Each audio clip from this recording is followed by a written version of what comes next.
Sanju is often considered to be the worst Rajkumar Hirani movie. That's not because the film is bad, it's actually quite the opposite, but it's a biopic ridden with lies and inconsistencies.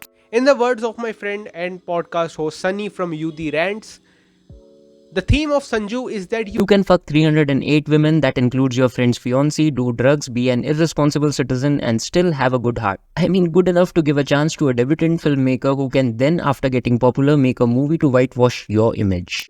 I 100% agree with you the statement. If I show Sanju to someone who lives outside India and has no context of who Sanjay Dutt is, he might look at the film and think that it's a pretty great story about a guy overcoming his own demons, growing up to realize how much his father loved him and how great of a friend he had in the form of Kamlesh.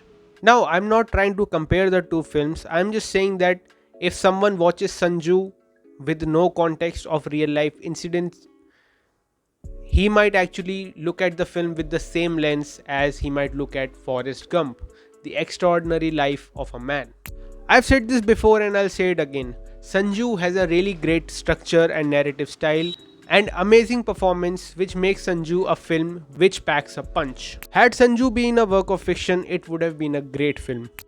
Sometimes I detach myself from the real life people and incidents and watch Sanju strictly as a film.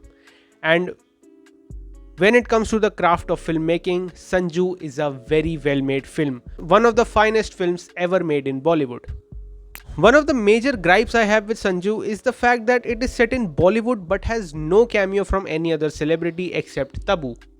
Arshad Warsi's scenes are just reused from Munna Bhai MBBS. Salman Khan has played a major role in Sanjay Dutt's life, yet there is no mention of him in the film. Sanjay Dutt's first wife, who had unfortunately passed because of brain tumor, is not mentioned in the film either. Someone said to me that the film was already quite loaded, so bringing up that storyline would have made the film longer and much more convoluted. But based on my understanding of human life, the passing of one's spouse is a significant event in anyone's life. It changes them at their core.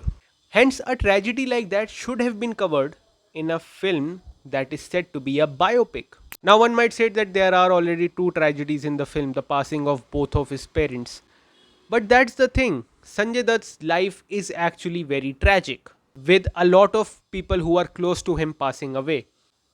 So I don't really understand why his wife's arc was omitted out of the film. Considering all of this, it is fair for me to assume that Sanju is trying to build and follow a narrative which will be suitable to have the most effective and maximum emotional punch instead of trying to be a biopic. However, even in the fictitious universe of this film, there is one scene slash arc that really irritates me. The scene in which Sanju sleeps with Pinky. What makes the scene even worse is the fact that a few scenes later, instead of apologizing to the friend who has been more than a brother to him, he adds insult to the injury by saying, याद है वो strip club तेरे coat के चक्कर में एक छोकरी हाथ से निकल गई थी मैंने क्या बोला था कि तेरे ऊपर एक छोकरी उधार है अब समझ पिंकी वो छोकरी है हिसाब बराबर referring to the time when Sanju bought a jacket for Kamli which made him run out of money so they couldn't hire a stripper. Comparing a girl who Kamli was serious about to a stripper is just some fucked up shit that is never brought up again in the film. Now that incident plays a role in Kamlesh's diminishing trust on Sanjay Dutt, as it's after that incident when Kamlesh starts to question if he even knows the man he calls his friend.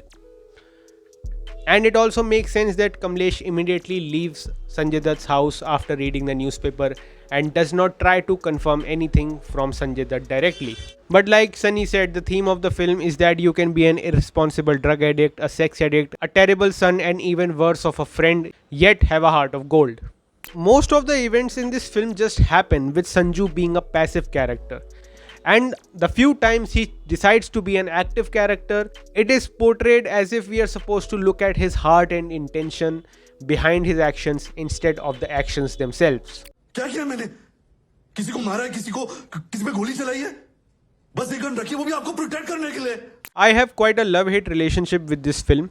I love this film because it's a well-made, well-acted, emotionally engaging film.